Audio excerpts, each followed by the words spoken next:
Assalamu alaikum everyone. In this today's lecture, we will able to know what is effective stress of soil, how the pore water acts in the soil sample, how the total stress we can find on the soil sample. So before knowing effective stress, we have to know who have invented this effective stress. From the very first slides, we have known that Tarzaghi in 1925 developed the effective stress concept, which becomes a key concept in modern soil engineering. So from this line, we have able to know that effective stress is a term used in soil engineering that the Tarzaghi has developed. So the effective stress in soil contributes to its strength, is a volume change, is capillary rise, seepage force due to water flow, quicksand, especially the soil boiling, giving at the bottom excavation. So there are different terms that related to effective stress. Okay, so the total stress versus the total effective stress.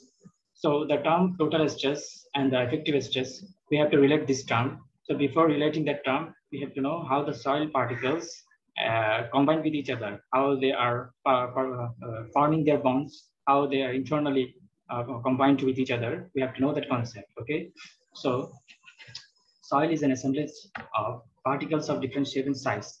So we know that there is no fixed sizes for soil particles. They have different sizes and shape. So basically they are combined to each other. Okay, so the first line indicating that the soil particles are assemblage of each other. Okay, then the second point, the soil skeleton is a major body to resist against external force. If we apply the external force on a soil particle, they basically resist that force internally, okay, by forming a bond. In dry situation, interparticle forces are equilibrium with external forces. So when the soil is in dry conditions, if we apply the external force, the soil itself will provide an internal forces. Okay, if we consider it in a dry condition. So these are the soil particles, and this arrow, these arrows indicating the internal bonding they have created with each other. So they are forming an internal bond. Okay, so they are resisting this external force combinedly. So these are the skeleton of a soil. So we can see that mechanism, how they are resisting the external forces. So basically, by this way, the soil particles act with each other. However, if the soil is saturated or partially saturated, so when we find the pore water in the soil particles, then we will call it saturated or partially saturated. The pore water pressure develops. So then there will be develop some pore water pressure. If we find some pore or some water content in that void, so it will create pore water pressure and also resist some part of external forces. And also this pore water, if we find some pore water there, that will also resist these external forces. So the Tarzaghi has developed a concept, my model. By this figure, we can easily explain this term. If we applied total stress on a spring, okay, so this is the piston. The total stress is applied to this piston, and these are the spring. So the spring will itself have a stress, that is a spring stress, sigma prime, and there are some water inside the body. Okay, so these are the water. So itself, the water will create a pore water pressure, that is U. So the total stress is sigma equal to sigma prime plus U. That is the main concept of effective stress and the total stress. Okay, so by explaining this model, we can say Tarzaghi sigma prime equal to sigma minus 0. That means the total effective stress, the effective stress equal to total stress minus the pore water pressure. That means this sigma prime plus this U. Okay, this sigma prime plus this U is equal to this sigma. So then the sigma prime will be sigma minus U. In the model, the applied stress is carried partially by spring and also partially by pore water pressure. Thus, the skeleton stress is closely related to the effective stress. Then the effective stress is denoted by this spring stress. Okay, total stress doesn't contribute to any volume change of soil. This total stress will not change the volume of soil, but the effective stress is the one to cause the volume change of soil. Only this effective stress will change the volume of soil. So in these slides, we have to know that this total stress won't change the volume of soil, but this effective stress will change the volume of soil. In situ soil, at a certain depth, is subject to an overburden stress, which generally determines the current formation of soil. The overburden stress means if the depth is increased in the soil particle, so it will obviously faces some stress that is called overburden stress. So at a certain depth, if the soil is subject to overburden stress, that will determine the formation of soil. Okay, so at a greater depth beneath the ground surface, if we go at a greater depth, okay, with respect to ground surface, the soil is more compacted. We will find the soil more compacted, okay, because of its higher overburden stress. As the soil is facing higher overburden stress comparing to the upper layer. According to the effective stress concept, the stress that determines the current form of a skeleton is effective stress. So here we can find the definition of effective stress, and that is the stress that determines the current form of the skeleton is effective stress. So the stress which determines the formation of soil, that means the form of a skeleton, that is the effective stress. Here we will see a diagram of stress. If we find different soil particles in different layers, that means this is the ground level, and we are finding a soil sample, soil 1, in this layer, and that is called H1. In H1, that we are finding soil 1, and for soil 1, the unit weight will be gamma 1. Okay, so for soil 2, the depth is H2, so unit weight will be gamma 2, and for soil 3, the unit weight will be gamma 3. Okay, so in this portion, the height will be H3. So there are 3 types of soil in the 3 depth area. So we will find a stress diagram like this. For H1 depth, the stress will be this portion. Okay, the stress diagram will be this portion, and that is called H1 gamma 1. And this portion is denoting by H1 gamma 1. And for H2, we will find this diagram. For H2, okay, we will find, now for H2, we will find this diagram, this one. And this one is denoting H2 gamma 2. And this layer is denoting by H2 gamma 2. And for this H3, we will find this diagram. So this is called H3 gamma 3. So if we find the total stress sigma equal to, then we can write H1 gamma 1 plus H2 gamma 2 plus H3 gamma 3. That means if we want to find out what are the total stress for this layer, that will be H1 gamma 1. For this layer, the total stress will be H2 gamma 2. For this layer, the stress will be H3 gamma 3. So combining these 3 layers, we will find the total stress by this equation. So one thing I have to mention, that there is no water. So we can't find the pore water pressure. That means the U is equal to 0. We are not finding any water sample here. So the U is 0. So if there is no water in any layer of the soil, the total stress will be equal to effective stress. So the total stress is equal to effective stress. That means the total stress sigma is equals to effective stress sigma prime. Okay. So if the condition is drier, we are finding this equation. And if the layer have a water table in any depth, we have to calculate the pore water pressure. So here we can see another stress diagram. First, there is a soil 1 in H1 level. There is a soil 2. The soil 2 is combining with H2 and H3 both layer, and soil 3 is combining with H4 layer. So we will find the total stress for this layer is H1 gamma 1, H2 plus H3 gamma 2, okay, and H4 and gamma 4. One thing I didn't mention, that is gamma 3. That gamma 3 is indicating the water density. I mean the water unit weight. Okay. So if we write the figure this way, I didn't mention this gamma 3, but we also have to consider this one. For water, the gamma will be gamma W. That is not written in this figure. For water sample, we know the water has in H3 level and also for H4 level. So we have to consider the pore water pressure U equal to H3 plus H4 into gamma W. This will be pore water pressure for H3 layer and for H4 layer. So we have to deduct this for finding the effective stress. As we know, what is the effective stress? That is total stress minus pore water pressure. So we have to find out the pore water pressure, then we have to deduct from the total stress. Okay, so we have to first find the total stress. So how we can write this?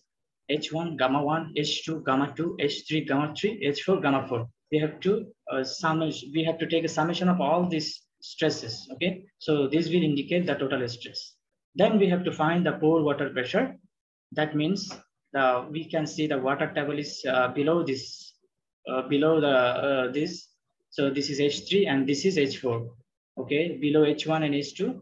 So we won't consider this layer for water, as the water is in this two layer. So we have to find the pore water pressure H3 gamma 3 plus H4 gamma 4. That means H3 plus H4 into gamma W. Okay. So for finding effective stress, we have to apply the formula. That means total stress minus the pore water pressure. So this is the total stress we already have find out, and we have to deduct this by the pore water pressure. So this is the effective stress condition if we find any water table in the soil sample. Okay, so this is one condition if the soil is drier, and this is another conditions if the soil have a water table. So we have found two equations. Okay, so if you rearrange this whole formula, what we can find? We can find that H1 gamma above water table plus HF into gamma F minus gamma W. Sorry, gamma T minus gamma W. Okay, which is below the water table. Okay, so the effective stress will be these two summations. That is the stress above the water table and the stress below the water table. We have already deducted the water sample, water unit weight by this equation. So finally we can apply these conditions if we find the water table. Okay, so I and J, there we can see HI, there we can see HJ. Sorry, this is HJ. Okay, so I and J denote the values for above the water table and below the water table respectively. Okay, so as this is HI and this is YI, so this term indicating that this stress is above the water table, and this HJ and YT minus gamma T minus gamma W is indicating that this is the stress below the water table. So this is the final equations that indicating the effective stress if we find the water table on that sample. So the effective stress can be directly calculated by the summation of soil layer thickness. So how we can find it? We have to calculate the summation of soil layer, that means H1 plus H2, and the thickness multiplied by the unit weight for all the layer by assigning the total unit weight gamma T for the soil above the water table. Okay, this there we can see this is gamma T actually. So if we take all the thickness above the water table, okay, and if we multiply the unit weight for H1 and H2, that is indicating the gamma T, and above the water table and submerged unit weight. What is submerged unit weight? We know submerged unit weight is equal to gamma prime equal to gamma T minus gamma W for the soil below the water table. So we have to multiply the submerged unit weight for the final layer which is having the water table. So HJ, that means H2 and H3. Okay, so these are the final equations. If we don't want to use these equations, then we can obviously write this equation in this way for calculating the mathematical problems. So don't need to worry if we want to solve any mathematical problem related to this water or the soil sample, we can directly use these equations. So there is no need to memorize any formulas. Okay, so here we can see the another conditions how we can find the effective stress. That is means the soil is totally submerged. So this is condition number 3. If the soil sample is totally submerged, that means the water table is above the soil layers. Okay, so here we can see there are two layers, one is HW, one is HS.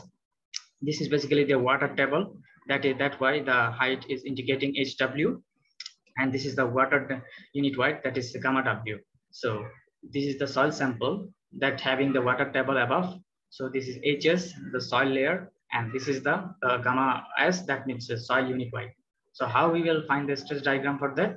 So firstly, we have to find the pore water pressure. That means this triangle is indicating the pore water pressure. Okay. So the value is gamma W, sorry, HW gamma W. So the stress developing here is HW gamma W. Okay. So for the soil sample, we are having the stress. This portion is indicating, this triangle is indicating the stress for soil sample, that is HS gamma S. Okay. So combining these two stress, finally we will find this one. Okay.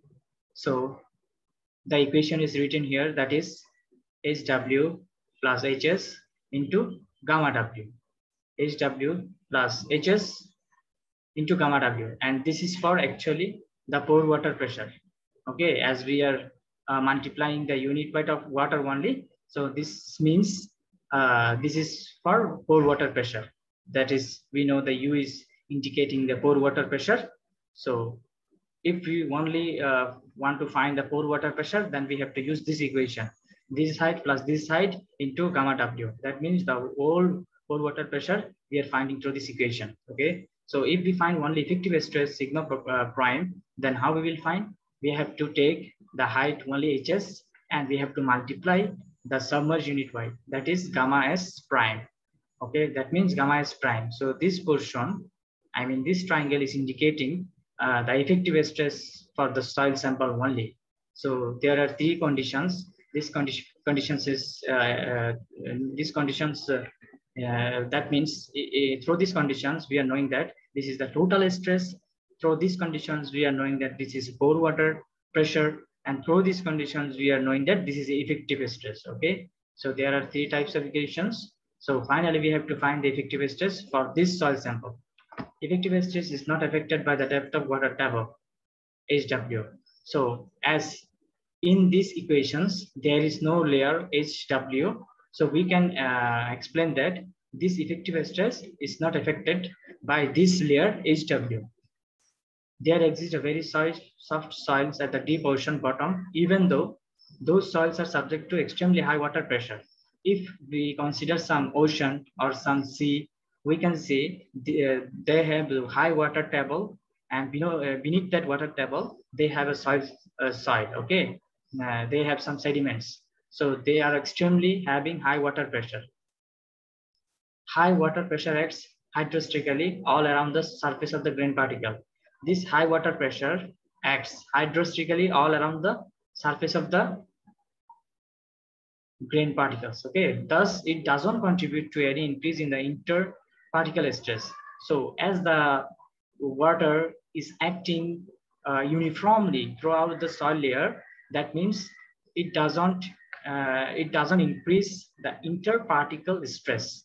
Okay, so this is the conclusion. That means the soil particles is not affected by the height of water table. Okay, so we already have known the three conditions. One is if the soil is submerged totally, if the soil is submerged partially, and if there is no any water table. So there is three type of conditions for the soil. So we have to find out the effective stress for the following soil samples. We can see there are four types of soil: soil 1, soil 2, soil 3, soil 4, and the water table we are having in the soil 2. So we have to deduct this pore water pressure from this whole total stress. So we know the total stress is what is the height? 4. Okay, the height is 4, and this height is above 9. Okay, for soil 3 the height is 4, and for soil 4 the height is above 9. So we have to find the total stress firstly. Okay, calculate the total stress. The total stress will be 4 into 18.2 plus how about this layer? This layer is about 9. Okay, so 9 into 19.0 plus this layer is about 4 4 into 18.5 plus this layer is about 9. So 9 into 19.2. If we take the summation of all these layers into the unit wide, we will get the total stress. Okay, so we have already found that sigma. Now we have to find the pore pressure. So we see the pore pressure start from this layer. So this height is about 6. So 6 into, we know that we can't multiply this unit wide because this unit wide is only for soil. We have to multiply gamma W. Okay, so we have to multiply the gamma W for all these layers. So there is the height is about 6 into gamma W plus this is also about 4 into gamma W plus this is about 9. So 9 into gamma W. So if we take the summation of this, we will find the pore water pressure. Okay, that means U. Now we have to find the effective stress. If we subtract the pore water pressure from the total stress, we will find the effective stress. Okay, so that is done. So what are the another portion? There is effective stress on soil element at 2 meter depth from the ocean bottom surface under 30 meter deep water. The soil unit weight is 17.5. Okay, this is another numerical problem. We already have find the effective stress for this portion. Sorry, this is the math one. This is math two. For math one, they have asked for taking effective stress. So we already have found the total stress for this one, the pore water pressure for this one, and we also have calculated the effective stress for this one. So in this numerical problem, we said that the soil element at depth 2 meter from the ocean bottom. That means under the 30 meter deep water, the soil unit weight is at the, I mean, this high water. So you have to find the high water pressure. Is it compressing the soil or not? Okay.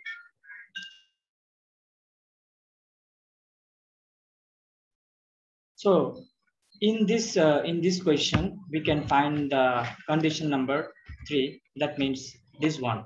They are telling that above 2 meter. So this HS will be 2 meter. Okay, because the ocean, the water surface they are having 300 meter. So it's not by this water table. That is the gamma S. Gamma S is equal to 17.5. So you have to find total stress, pore water, and effective stress. You have to use these equations for finding the total stress, for finding the pore water, and for finding the effective stress. Okay, so these two math will be your assignments, and finally you will have a good preparations on these slides. Good luck to you all.